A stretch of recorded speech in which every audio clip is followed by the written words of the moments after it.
Hey everyone, welcome to I have Krena TV, and in this video I want to talk to you guys about child astrology. Now if you want to go into more detail, definitely check out the link below. It's a link to the private live of where I'm going to go in more detail with the people who are part of a workshop called Child Astrology. And I want to talk to you guys and introduce you to some of the concepts that you can take away from this video. So the first thing I want to talk to you guys about is Saturn.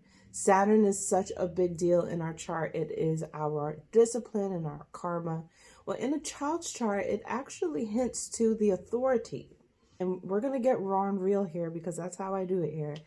That Saturn can be that mean old person, that mean old person that the child experiences. And the zodiac sign might hint to maybe the idea, the theme, or the role player, or the situation that would have this mean old person be in this child's life. When your child enters into the world, what are the things that they're kind of instantly being held down by? And Saturn kind of shows that because it's the karma, so it's almost the thing that they also brought in. So as a parent, you can use this information, be understanding and knowledgeable in guiding your child on how to deal with it. And let me show you what this looks like. For example, you can see here that this child's Saturn is in Sagittarius in the 7th house, which means that this is going to be the parents learning their lessons of, and it's definitely about coming together, negotiation, and basically mediation. And so you can find in the child's chart where the parents' lessons will be through Saturn. Saturn can become somebody or something that the parents take on instead of and take in the place of that mean old person. You might be trying to decide, well, who is this mean old person? What does this person do that's holding them down?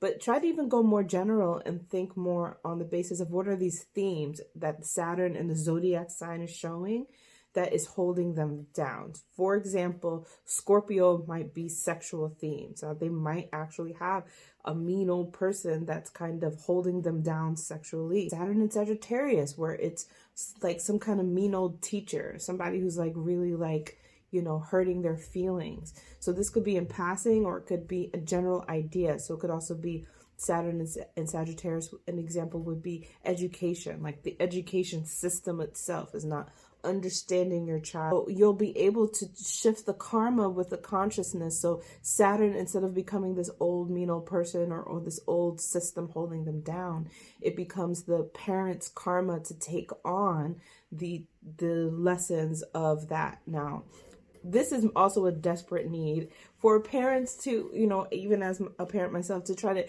help ease the burden of life on your child. And so maybe there's a level of, there are certain things where they have to make certain mistakes on, they have to go through it themselves, that you too will be dealing with their Saturn placement. Okay, so the next specific position that I want to talk about is Chiron. Why Chiron? Well, first of all, these are more like, you know, heavy placements. And I know a lot of people want to focus on the talents and the greatness of their child, which you can find, but this workshop will be focused a lot on the hardships that parents have to go through, kind of helping us to build spiritual confidence in going through them. And Chiron is a position that when you look at the word Chiron itself is children. It's connected to childhood and to children. And this is why Chiron represents a wound, because it's literally like the manifestation of some sort of thing that happened in the childhood. And now when they go out into the world, they're kind of crippled in this area, or appearing to be crippled, right? Or feeling a wound that one could identify through the natal chart and it be somewhat accurate. So Chiron is this placement that we can look at because it represents children. You can help your child through the Jupiter energy when it comes to Chiron. Okay, in this child's chart, you will see that their Chiron is all the way at the top here in Pisces. Now, Jupiter is directly across here in the 4th house in Virgo. So quite often with Chiron, we focus on the difficulties of Chiron, which are going to happen in life. But if as a parent, you have the consciousness of Jupiter, you could actually see in this chart specifically how Jupiter is going to directly affect Chiron, which might actually be even still challenging for this child because it is an opposition. So we would talk about oppositions and squares to Jupiter, but the beautiful thing about Jupiter is that Jupiter in challenging positions show protection regardless.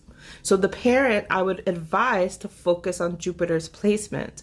What is it that they need to feel more comfortable, secure, and safe in their home? Earth sign in the 4th house.